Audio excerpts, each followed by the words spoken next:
Hello, good morning, good afternoon, good evening, good night, whenever you're watching this. Welcome back to the Think Rugby podcast with myself, Saf Kelly, and my co-host, Andy Moe. Very pleased to have you here today, Andy, as always. Before we start, again, like I always say at the start of episodes, hit the follow button, leave a like, subscribe, TikTok, YouTube, X, formerly known as Twitter, all on our socials there. Be sure to follow us for some good quality content. Okay, before we get into it, just a quick little injury update for all you Scottish fans. Of course, me and Andy are both proud Scotsmen. And yeah, so Rugby Pass have released an article this morning, 9th of September, 10:44 a.m. Scotland received a mixed injury update ahead of autumn. So Scotland's got the autumn nation test coming up. They are facing, remind me Andrew, they are facing the Springboks, Australia, Portugal and Fiji. Yep. No particular order there. I assume it's going to be Portugal and Fiji before the one bigger test, should we say. So Sam Skinner is due to come back. So Edinburgh lock Sam Skinner will face a race to feature for Scotland this autumn after undergoing surgery on his knee during the off season. So a bit of good news there. Hopefully we've kind of missed Sam Skinner. To be honest, like you're missing Johnny Gray already, who's a good enforcer. And I thought that Johnny Gray and Skinner were quite a good partnership, or even Johnny Skinner or Gray with Gilchrist with a really good partnership. I thought they complement each other very well. So Gregor Townsend's side will face Fiji, world champions South Africa, Portugal and Australia in November, while they'll be likely while they'll be likely to be without Skinner with the second partner, club and country Glenn Young should be available. Whether or not Glenn Young gets in the team, I don't know. I'd like to see Johnny Gray back, hopefully now he's signed for Bordeaux, get some good minutes in there and a faster pace, kind of more physical league in the Pro On, I think it would be. So That's not a good start. You ended the episode last week stuttering. This is not a good start. always is when it's a little article. I just found it just 2 seconds ago. Right, enough of that. More onto the more positive news. Well, depending what kind of fan you are. The Rugby Championship, have they got a champion already with 2 games to go? We'll be discussing that. We'll be discussing the Pacific Nations Cup, who are the favourites for there, now advancing to the semi-finals, and the Aussies are in crisis. Yes, they are indeed. Andy Moe, would you like to take the reins and start us off with the box game? Yeah, well, I didn't catch the full game. I missed about the first 2 minutes and then the last 10. It's a long story, but yeah, that was what I watched. And I have to say, compared to the week before, it was more of a game for a purist rather than for the casual fan. I didn't find it quite as entertaining. However, I did appreciate a lot of the physicality from both teams. Yeah, well, I couldn't really disagree with you there. I thought there was a bit more running rugby, to be honest, compared to last week. I mean, I don't know. I feel with Will Jordan at 15, he's not as good a kicker opposed to such as Barrett. So I think they were kind of forced into running the back. Albeit Jordan did do some decent kicks deep into the box 22. It just didn't have that same kind of effect. I seen Jordie Barrett sliding back quite a lot to do some kicks and cleaving kicks, which kind of maybe affected the way the All Blacks wanted to play with a 12-minute position in open play and that. So yeah, very interesting one. The first half itself, yes, you're right. There was no tries in the first half. It was 3 points tonight. Actually, there wasn't many tries until it was kind of deep into the second half. It was Sia Cleese and Malcolm Marks got the 2 tries later in the second half, and both were kind of just through brute strength and power. Let's be honest.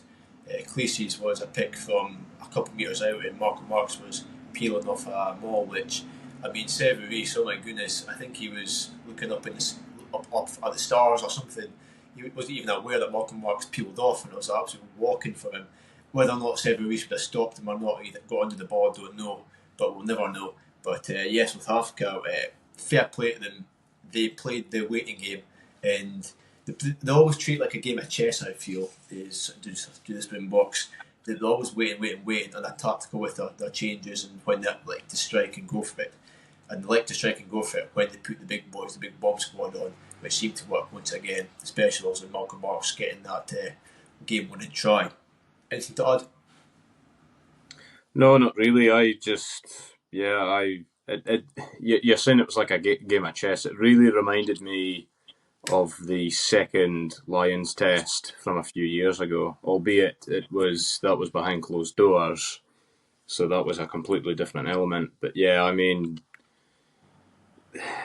yeah, that potential try in the 46th minute, that really irritated me because I know that you've got the laws and you've got the way in which you interpret the laws, like we did last week with that Bongi and Banambi try. Mm-hmm. But for me, that was just the same as Scotland, France, in the Six Nations. In my opinion, it was a try. Yeah, no, for sure. It's just the way rugby goes sometimes, and that's what I mean. Like, I wouldn't like to call it inconsistent. It's completely up to the interpretation of the referee, like what they feel, and I don't know. You alluded to it last week though. Like sometimes, I don't know, the noise of the crowd and that can be really off-putting for referees and that, and sometimes it can just like common sense goes out the window essentially. But yeah, I think the Boks were going to win it always anyway. Especially when I noticed, when D-Mac missed that penalty kick, which 99 times out of 100 he would nail, and he pulled it wide, and I was like, oh, that wasn't too great. I mean, I was surprised that Barrett was even benched, to be fair.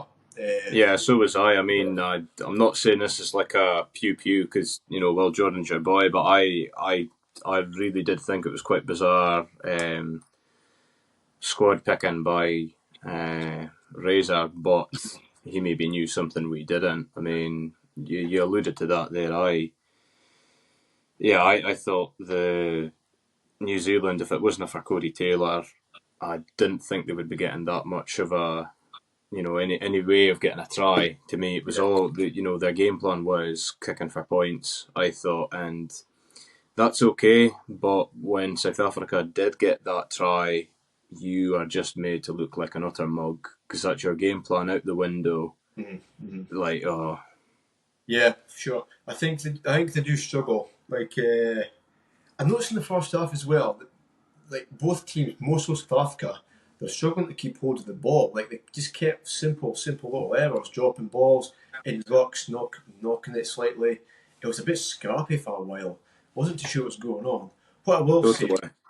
what I will say though is I think Razor I Robertson got it spot on with playing Wal Sititi and Cortes Ratima. I think they both had pretty decent games for being relatively new to the international scene. I know Ratima got a game last week as well. That 15 minutes as well. Didn't take too great. I think he kind of made up for it this week. There are things to his game and things here and there that you kind of thought, oh, you should have done it better. That's why I just kicked my tripod. You should have done a bit better there. One of being which he kind of mucked up a 3-2 attack, which would have let it was an advantage anyway to New Zealand, but he just held onto the ball, just a little bit indecisive. Should have gave that just that little pop pass, but he never tried to hold on to it and got swallowed up, and that was a chance gone.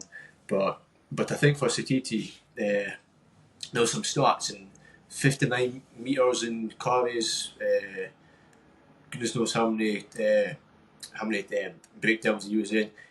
Very, very good blindside flanker. If you want me to be perfectly honest, opposite flanker. Sorry, if you want me to be perfectly honest, it'll be interesting to see what happens in the future because notifications keep coming up. I seen Luke Jacobson on the bench.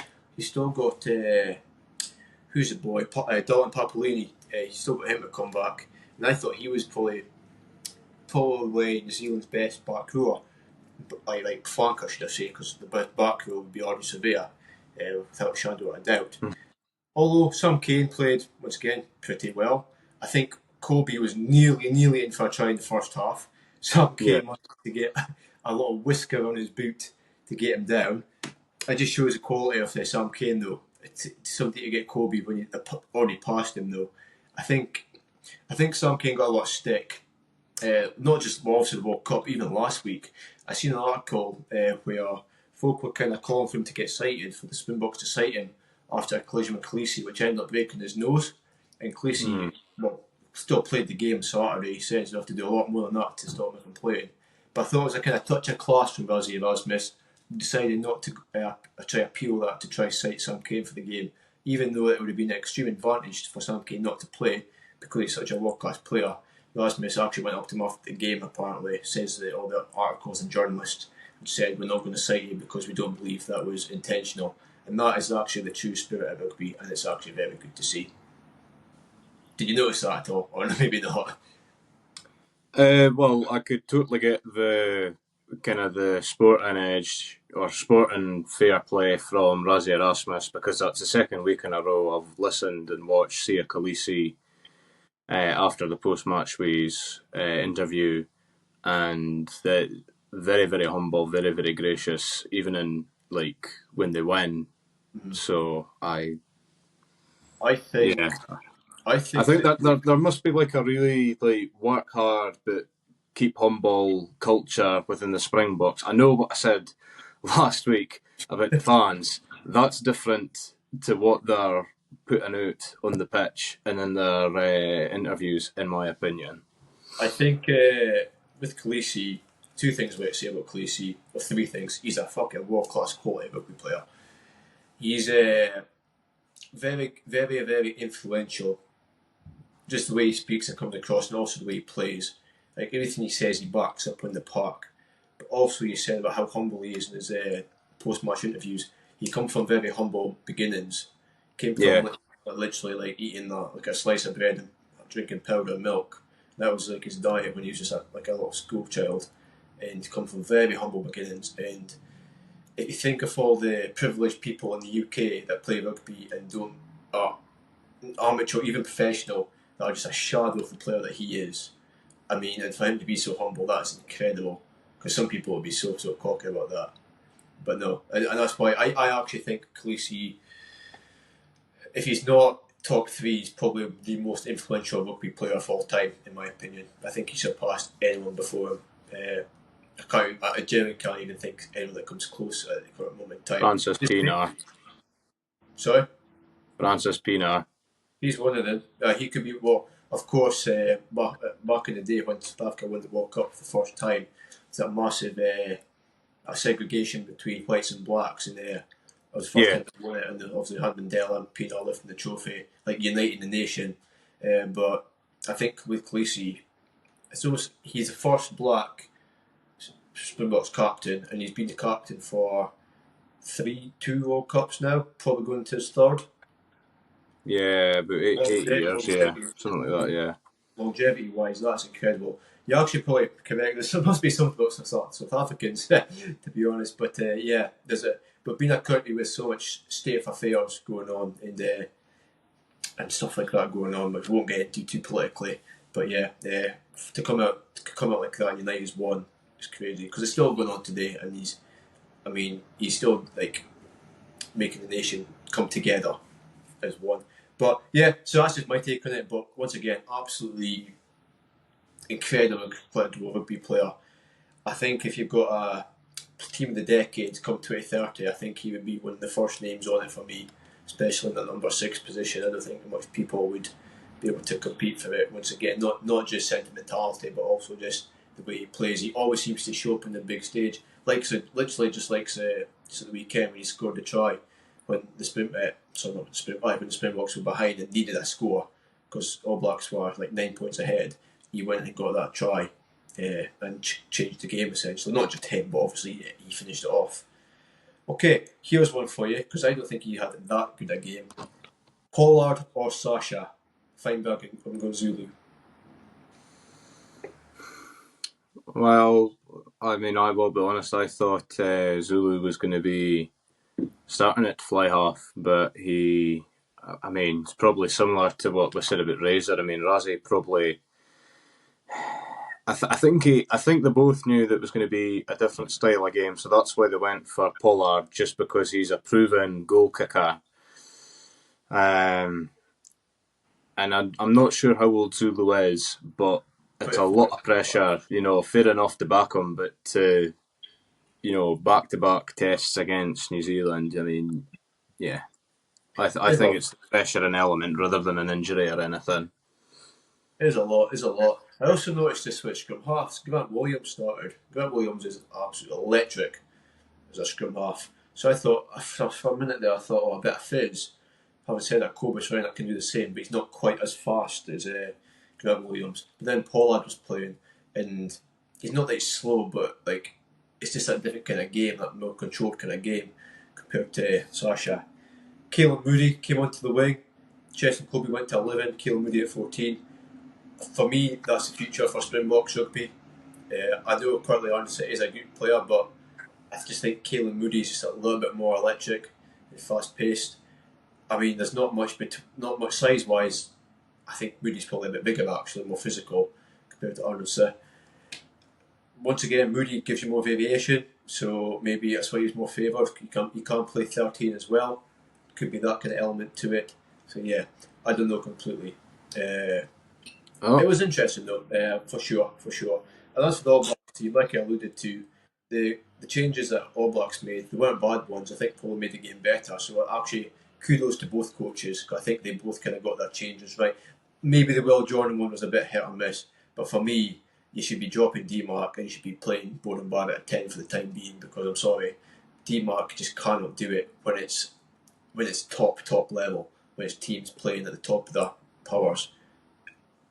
Yeah, well, we've just said about how Khaleesi was kind of talismanic for the Springboks and galvanising them to the win. I would say not just this weekend, but the last weekend. And yeah, I mean, D-Mark will need time. There's no doubt about it. But you have to kind of raise the question of, is he good enough? You know, is he? You know, does the does the All Black jersey? Is it too big for him, especially at fly half? But I think he'd be very good coming off the bench, being honest. I know that like you can't, but I honestly bring Richie Mwanga back, get him at 10. He's still in his early 30s, or is just 30 or 31. Get him back. He's still got years left. I actually watched a clip of him, and literally like 2 hours ago. It was like one of those like Facebook reel clip things, and it was him against the Springboks one game at a World Cup, and he just like, he just oozes class, just ball in hand. He can do anything D-Mark can do, ball in hand, but better. He's that bit quicker, that bit stronger, and I'm just like, that is literally what the All Blacks are missing. Takes a hell of pressure off Barrett at 15. Barrett can just sit and play his game, that free roaming kind of game at 15. Whereas when you've got D-Mark there, I think he is there as that kind of second distributor. If he's not quite going to plan, Barrett can jump in as first receiver here and there, and so that bit of kind of fallback. Whereas if you've got Mwanga there, you don't need that. He'll control the game throughout and keep it going, and then Bowden Barrett will do Bowden Barrett and just absolutely run the show and do what Barrett does best, and that's score a lot of tries and run through a lot of people, round a lot of people, should I say. Yeah, but that's just my take on it. Let us know in the comments of what you think, because at the end of the day, that's All Blacks lost 2 now with the bounce against the Box. They're not going to retain the Rugby Championship. This is some stupid record they've got, something like 13 out of the last 15. They're going to lose that, and just going to see how it goes, but I don't think they're going to compete with it for the next couple of years at least. I think the Box will run away with it. yeah, well, so long as Rassie Erasmus is at the head of Springbok Rugby. Yeah, well, there is that to it as well. There's yet to have somebody conquer them, but I do think Ireland could be there if Ireland. I'm not going to reveal too much, but if Ireland do get, who's the defence coach just left England? Oh, yeah, I know who you mean. He's literally just Springboks. Get him out of the way. If he goes to Irish Rugby, because they'll pay him a lot, a pretty penny, I think that Ireland could be the next. I know out of us, it's like deja vu. It's like what it is. We're saying it all over again. I think Ireland will be the ones to top of the box, but we'll see what happens in the next 2-3 year time. Moving on, we've got Pumas vs the Wallabies now. Oh me, as you see by the title, Aussies in crisis. Now, let's set the scene here. 30 minutes into a game. Okay, Andy, you play for Shetland. 30 minutes into a game, you go off a flyer. You score 20 points, and your opposition have kicked one penalty. One single penalty. 30 points to 20. 10 minutes to half time. Surely you just try to see up to half time with that lead as best you can, even kick a couple penalty kicks if you get the opportunity, just to extend that lead ever so slightly. 30 minutes in, 30 points to 20. Half time score, 17 points to 20. Did I say 30 points to 20? I meant 3 points to 20. Half time score, 17-20. My mistake, guys. Full time score, 67 to Argentina, 27 to Wallabies. Now, me and Andy's been doing a little bit of research in who coaches where, obviously who's been playing as well, and what kind of went wrong in that game. And we've kind of came to the conclusion, which was an issue for Scottish rugby for a long, long time, not being able to see out key moments of games and duffing up and losing critical points. And Andy is, well, if you may, discuss this certain gentleman and where he's been and where he's maybe picked up his bad trait from, if you'd be so kind. This is where I look like a bit of an idiot for not writing down his name. However, he is Australian born, but is Scottish, and played for Aberdeen and also for Edinburgh and for the Border Reivers. He was also part of the coaching setup at Glasgow between 2012 to 17. So obviously he was part of the cup winning, but there's a recurrent theme here. Matt Taylor. That would be him. Yeah. Born in Brisbane, 1972. I'll just get the Wikipedia thing up. He's played for Glasgow Warriors, coached Glasgow Warriors. He'd say 2012 to 2017. That'd be right. Yeah. Yeah.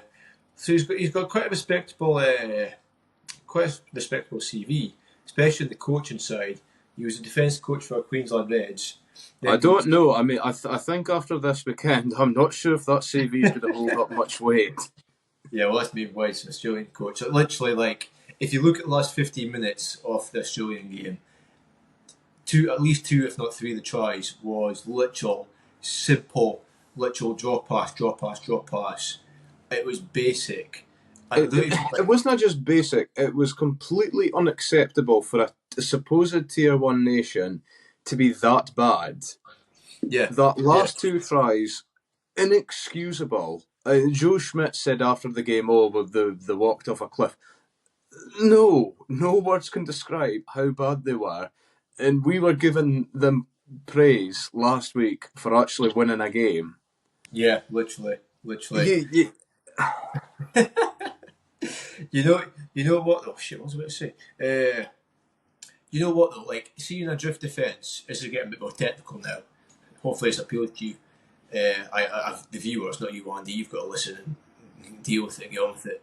So, in a drift defence, especially like because we have both played in the backs and we have both played in the wing, and that you probably more so than myself. But feel that last couple of defenders under 13. If say for 3-2 against you, so it's a 3-2 attack and you're defending, you wait and you wait till they give the pass, and then as a player you drift out, use the sideline, and if in doubt, if they give the pass away, just take the guy out, just take that pass out so they can't then support the chance. Like a tackle does happen or they do kind of fumble it, but no, they did none of that. They never barely drifted across, and they didn't even take the guy out. It's literally giving up. Literally giving up at that point. I know you're like losing by that much, but there was pride at stake. Get a couple of points. Get some points back on the board. Have you got down to how many what the points difference for Australia is now? After 4 games?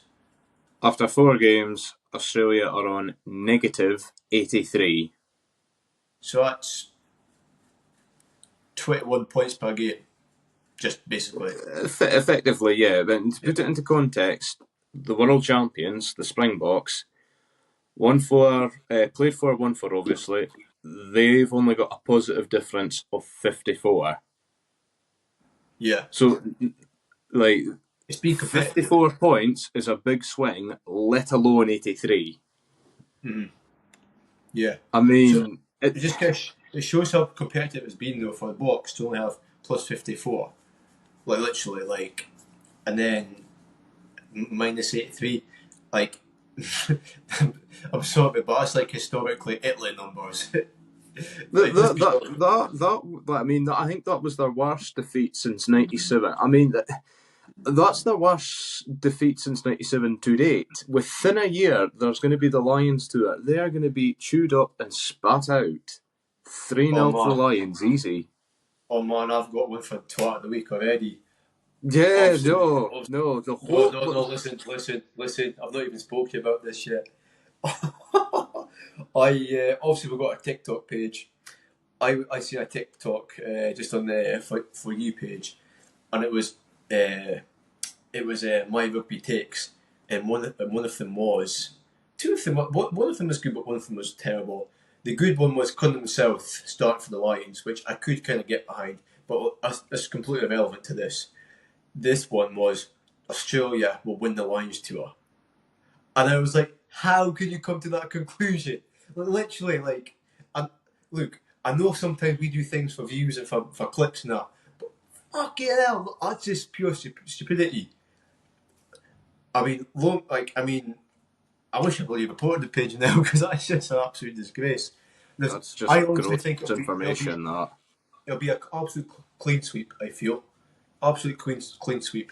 The Australian team just now, they're not in a position to be playing against the best Northern Hemisphere players in the world. Not in a position to be playing against the Northern Hemisphere teams, apart from Wales, who ironically they actually beat in the last summer tour.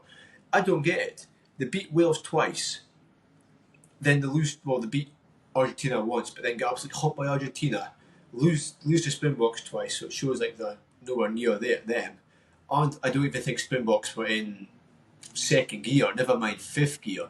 No, Listen, no, I don't think the Springboks were even breaking a sweat playing against the Wallabies. And now they've no. got to go to New Zealand in the Bledisloe Cup, which they haven't won since 2008, could be even longer. I It's can't well, get it. it will be longer. There is not a chance that Razor will.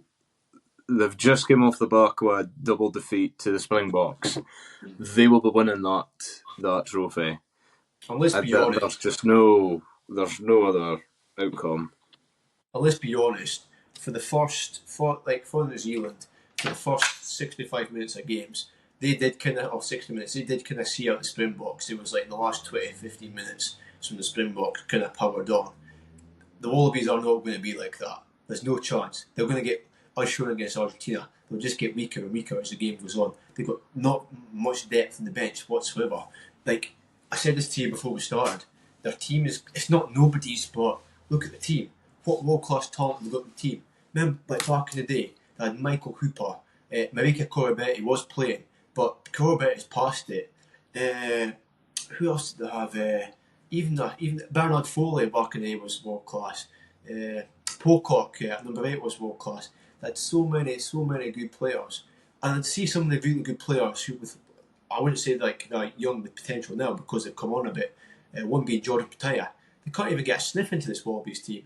I don't Yeah, know why. Because like coming up, they were so good. They just seem to be rotating a little bit too much for my liking, and they can get no consistency going. You need to have a consistent kind of basis for a team to get some sort of anything going really, and that's in any walk of life, even in amateur rugby. You need the basis so that like the same kind of 10 players maybe, and maybe some coming in and out and know the system, so it's not going to be too detrimental. But Australia are chopping and changing all the time. I like to see how many players actually played this tournament that has actually played a considerable amount of tests for Australian rugby, especially under Joe Smith. Well, I mean, probably about 5 under Joe Smith.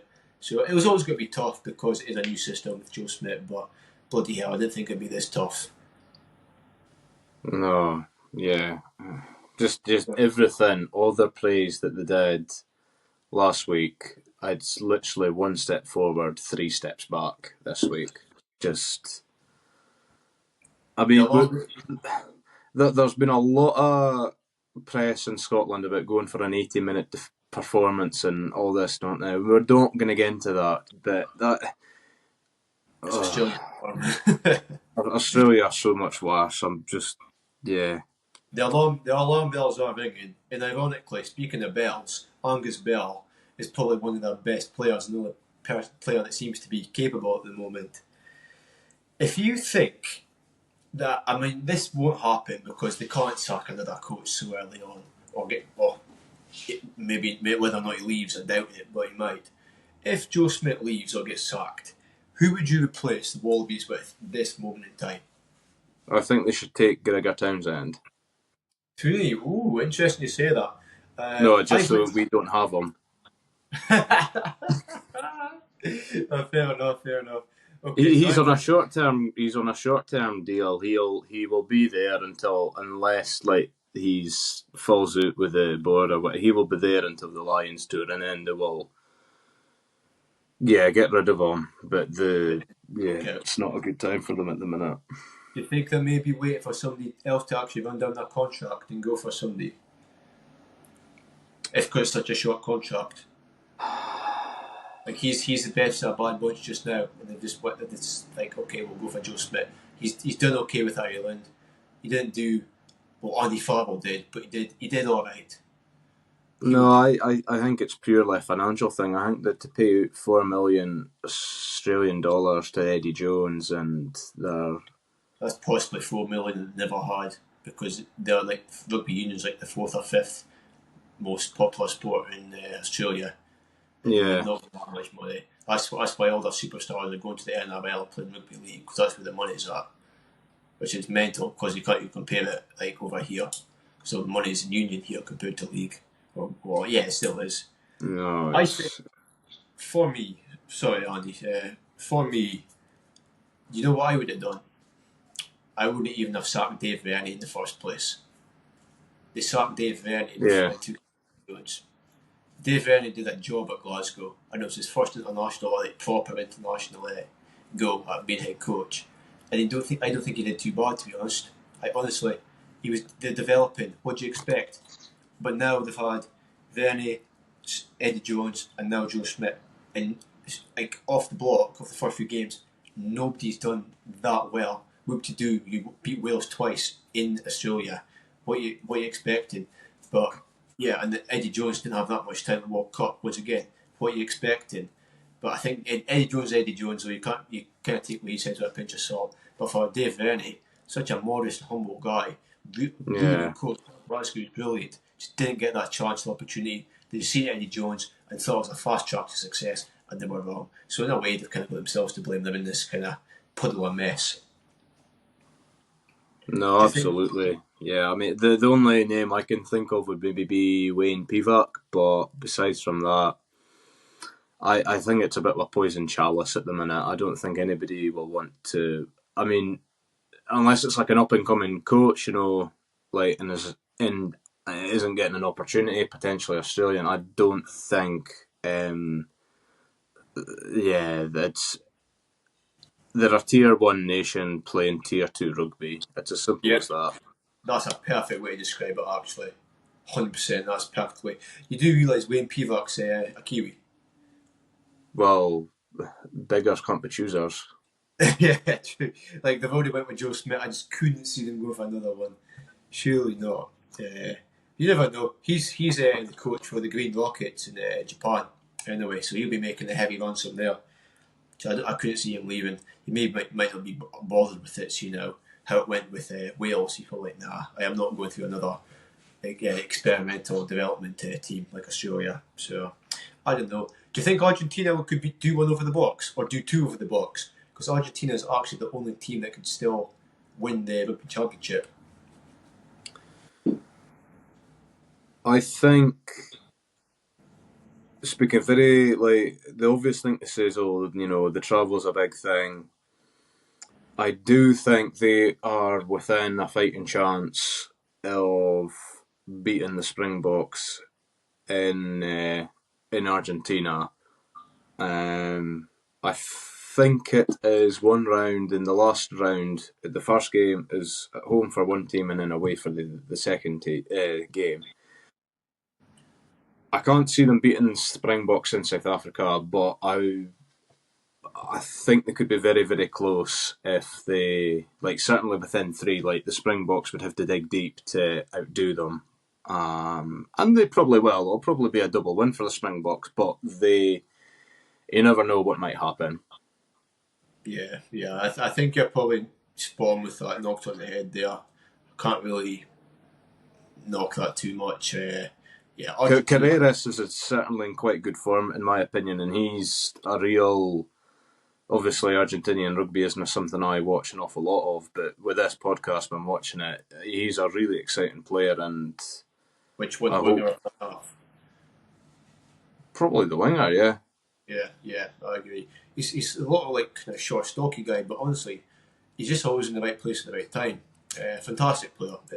I'd say if we did a team in the week, which we never, but if we did, I think he would have been in it. And that's saying a lot. Seeing how Cheslin Kobe had a good game. Well, arguably, Carreras has been the most consistent winger for this tournament.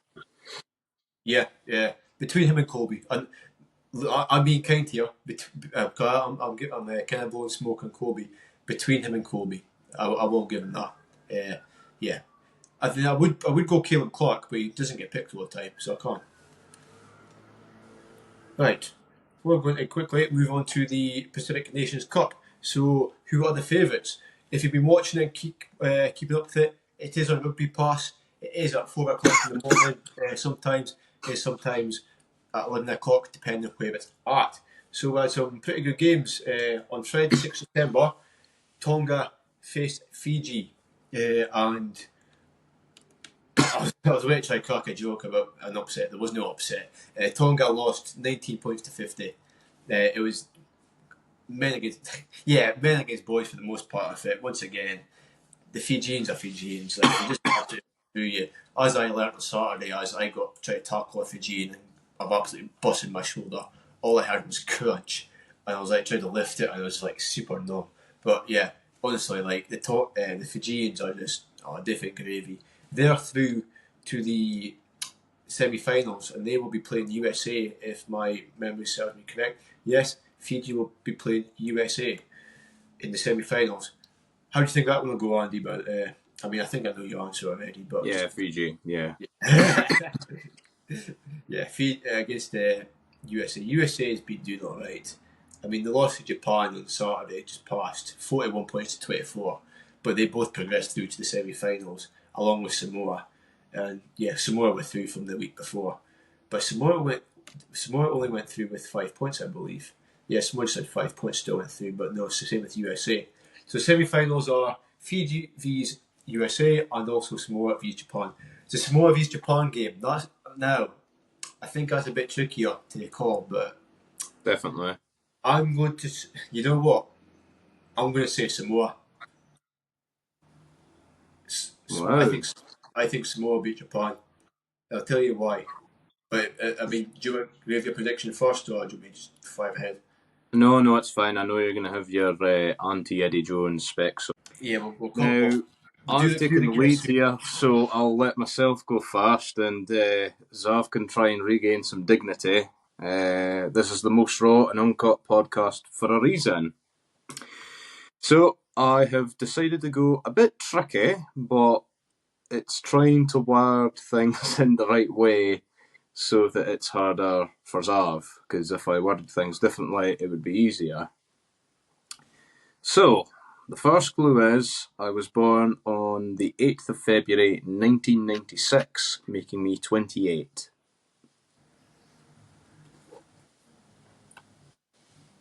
You're 28. February 1996, you're 28. Right. Oh, what's that? So you're in your prime. I'm going to go for Curtly Arnesen. Incorrect. I think he's about that age. Number 2. I began my career in France playing for Stade Montois, I think. That's how it's pronounced. Career in France for Stade Montois. We'll go with that anyway. To 28. You started your career there.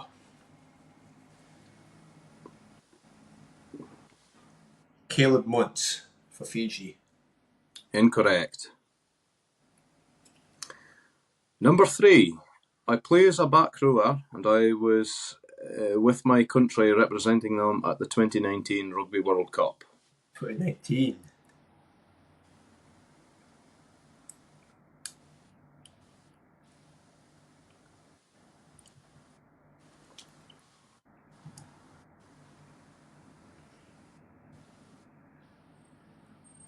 Could it be Gregory Aldred? Incorrect. He's young though. Fuck. I'm having an absolute shock of this podcast. what I will say is though, I'll go back and finish my point about Samoa Japan, but I'll save it to the end. I want to redeem myself. I don't know. I it's a whole let sleeping dogs lie. I didn't think you'd want to go back there. Anyway, number 4. My biggest achievement, arguably, was beating Wales in the 2022 Autumn Nation Series in Cardiff.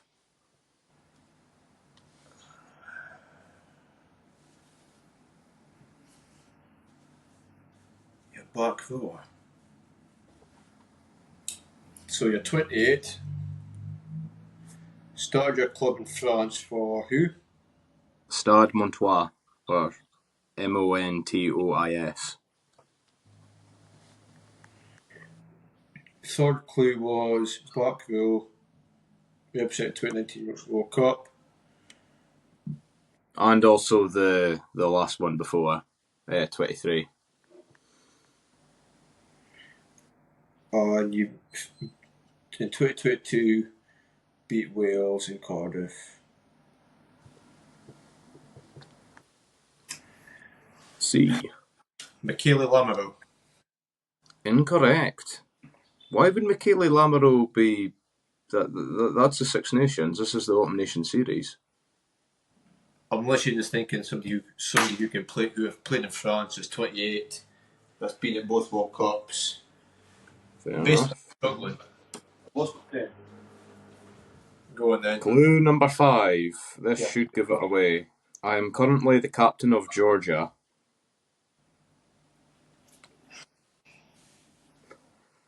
I feel really bad for picking somebody so hard for you now.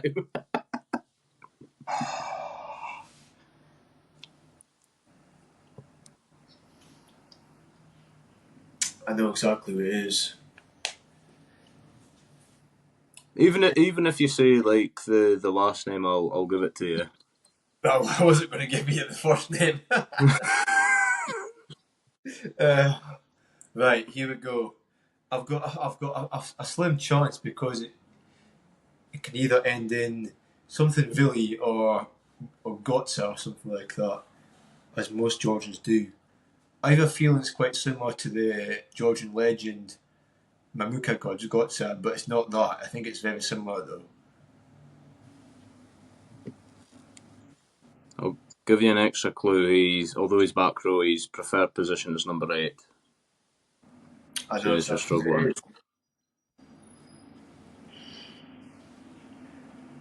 I'm going to go.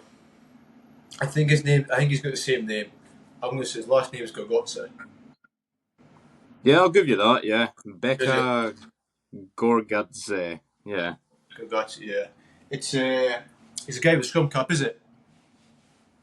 I can't remember. I swear he's got a scrum cap. It could be somebody else. There's so many of them. But I knew he had a similar name. And you know what? See, when you said when they beat Wales 2022, I wasn't sure because I thought it was like earlier on that Georgia beat Wales. They beat them a couple of times, I think. Yeah. As most people have now. But fair play. That was a good one. Got them in then. One point. If you're being generous, give me 1 point. I would have, if this was like the rules reversed, I would never have gotten that. That's alright. I've been about this game longer, so I should know better. Which score? So I get 1 point, so I'm now in 14. And you've got 11, so you could catch up. You really could catch up. So Could take the lead here. You could take the lead. Okay, ready? Let's go. Clue number 1. I'm a retired international back, and I actively play in Japan.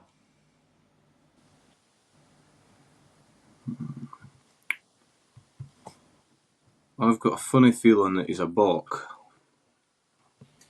I could be wrong with that.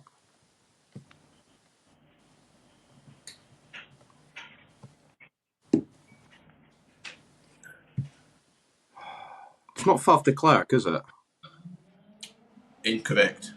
Ah. Clue number 2. I'm 35 years old, making 124 international caps, and scoring 132 points. How many points, sorry? 132. 132.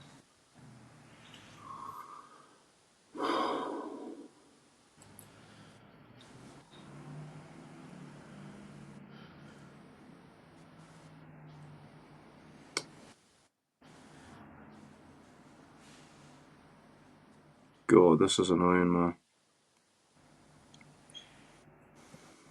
Oh. I'm waiting patiently.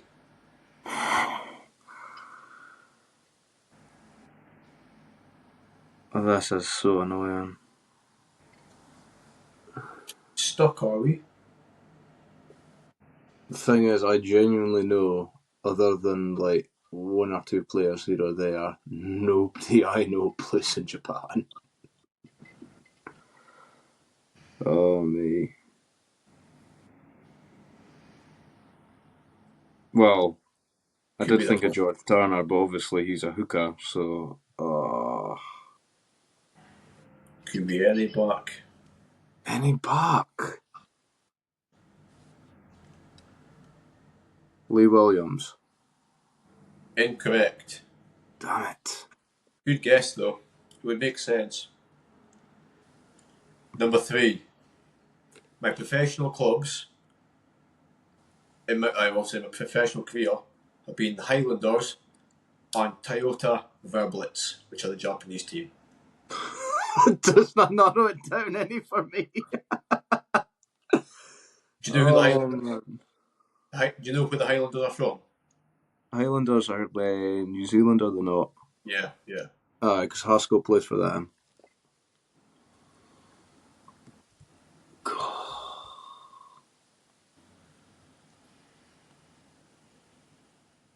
God.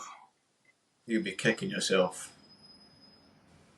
Especially if you get it now, we'll be tied in points. Did I say things like that? I'm sure everybody back at home is shouting at their phone screens and laptop screens. I'm going to get so much abuse in the comments for this. Remember if you're playing along at home, write down your score and that. Hopefully you get before we do, so you can keep playing along, but we'll read out the clues as we go. The ones that haven't been said. Oh, I'm just going to go Bowden Barrett. I know it's incorrect, but... Incorrect, yeah. So my Rugby World Cup honours include 1 gold in 2015, 1 bronze in 2019, and 1 silver in 2023. Silver in 23. Ah, fuck.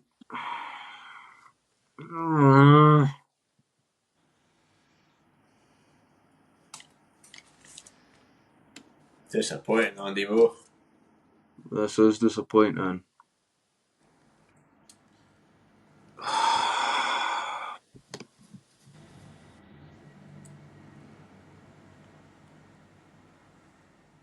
It's not TJ Perinawa either. Incorrect.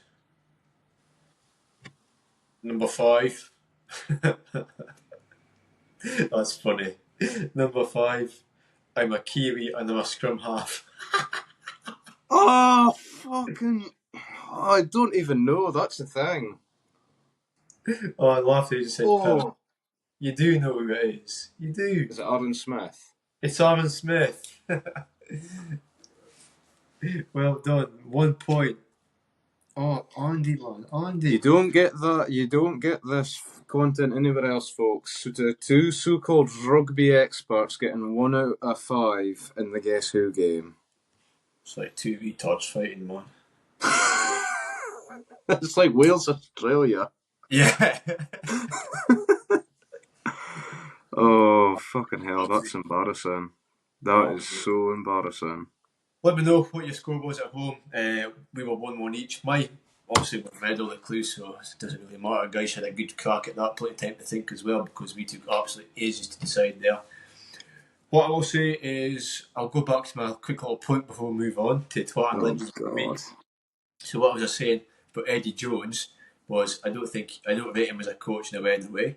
I think Samoa are too strong. They've probably got a better kind of personnel within their team, and I just think that the power will win it. They've got players like Theo McFarland.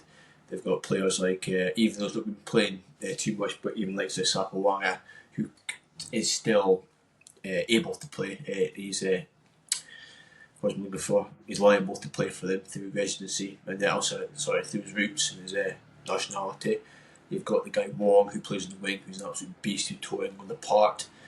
Who else? You've got Alatoa, who's the captain. I'm pretty sure, if not the captain, he's one of the leaders. So there's an absolute mountain of world class talent. Also, their blindside winger, upside winger, flanker, should I say, is an absolute tank as well. So yeah, lots of talent, and I just don't think Japan will manage to match their physicality and power. But I could be proven wrong. Anyway, hopefully, definitely not made up for my absolute howler. But and I think we'll have to do a better show in next week's Guess Who to make up for both our howlers there. That was a bit embarrassing. But let us know at home what score you got and what score you're on after 5 rounds of the Guess Who. After 5 rounds for us, out of a potential mark score 25, I'm on 14 points and Andy's on 12. I think that's probably about average, though, to be fair, because it is tricky, especially when you're going completely into the unknown. Like, there's a million things going around your head at once, trying to think of so many different potential outcomes. But some of it's just pure luck. But these ones this week, I've been a lot more calculated, and you've got to really thinking. You can't really guess it. So you've got more like actually know it before you can guess it. But yeah, okay. Legend and Twat of the Week. Let's move on. Few candidates for me.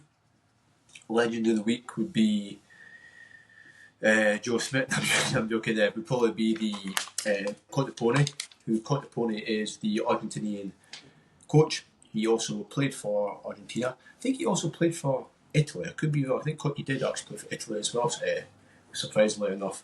But he Argentinian coach, was a fly half, absolute baller back in his day. He's taken the reins, and he's done pretty well. I mean, you absolutely annihilate Australia with a record win, and you also beat the All Blacks as well. And they never narrowly lost, but it was a respectable score. It wasn't embarrassing against the All Blacks. They're going to go to South Africa and also play one at home against South Africa. Let's see what they can do. But I think Contepone has revolutionised the way the Argentinians play. And I think they're actually going to be a contender for the World Cup 2027. They're building for it, I feel. They're doing well. A lot of their players come to their primes. Both the Carrera saves, Kremer. I mean, Montoya just made his 100th appearance, so he'll be on his way out soon. Gaggio, the loose head prop, absolutely like little baby hippo. Not just because of the way he looks, but also how strong he is. I said Kremer, you've got Pablo Matera in the back row, it's absolutely stark. Sinti in the centre, played absolute blinder. Still got Buffelli to come back, and yeah, it's just starked. You got Legend of the Week? I've got a contender, I agree with you there. Contender for me, Courtney Laws and a try-saving tackle at the weekend. So, big love. But no, I agree with you. Very much looking forward to that game next weekend. Courtney Laws are brave now. What a team they've got. I discussed that last week. We did go through it. And if you haven't checked it out, go and check out that video. Oh, sure, please. Yeah. Remember, Guess Who's on there as well.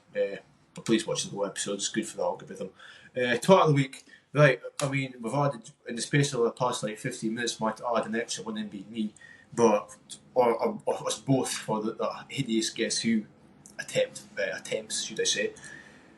Twat of the Week. I'm going... It's the whole Australian rugby union for me. It's just you know what I think about them. That they are my Twat of the Week.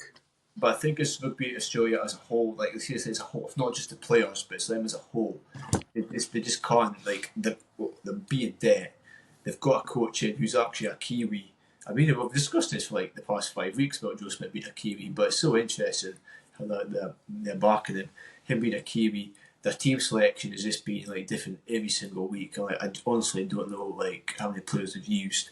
It's just very inconsistent. It's just not a way that just not the way forward for Australian rugby. Surely you have some sort of consistency, then mix and match it in the autumn test, where it doesn't really matter as much. But we're the coach, Joe Smith is, and maybe he's just wanting to do that for the next year or two. But obviously we've got a Lions tour coming up this summer, well next summer. Would you be interested in going to the Lions tour, just out of curiosity? Not saying I'm going, but would you be interested in going? I was interested in going, but the way in which these packages have came out of, if I was to do Australia, I'd rather do it when the Lions tour isn't on. Yeah. For me, I was interested in going. Then obviously the World Cup's in 2 years' time after that, so 2 years after. So it's a lot going to. I don't think there'd be much support for the Lions tour with a World Cup being 2 years later than like, because who goes to Australia? For some people, Australia's a once in a lifetime opportunity. Yeah. I think from a World Rugby perspective, it's quite poor having the World Cup in Australia just after. Unless they're thinking that's really got to grow the rugby in Australia, there could be that aspect to it. I can't see it, especially if they're going to get whipped 3-0 against the British and Irish Lions, quite embarrassingly as well. Watch this back in a year's time and like how we're saying they'll get whipped and they're going to like win the series 3-0 themselves or something, or win a 2-1 series in emphatic style. It would just be our luck. Imagine the scenes. Yeah. I can't see that happening. Not a chance. No, we'll see. We'll see if Smith's still in that job. Actually, I think they probably will be though. He might make them a lot better, but they'll be content with that. They won't be challenging for any sort of like rugby championships or even World Cups. Quarter final at best, semi final through very well, but I can't see them getting any further than that. Okay, right. We're going to wrap up there. We've finally got to rest our heads. It's been a long week. It's obviously just Monday, so Monday's the longest day of the week. So we need, we'll maybe have to reconsider our days of recording because it's been an absolute shock at one today. I can't get over that. I honestly can't get over that. Buddy speaking about Fiji so confidently as well, and then like halfway through, fuck me off. So apologies about that, guys, but please don't get put off by that. Subscribe, leave a comment, join with the Guess Who, leave a comment to Guess Who. See you on TikTok, X, following us Twitter, and of course YouTube, the platform we're using just now. Anything else to add, Andy?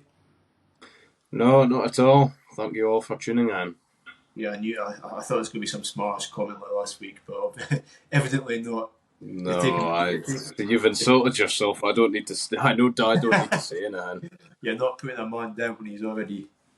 Fair enough. Okay then, guys. See you in the next one. Thank you very much.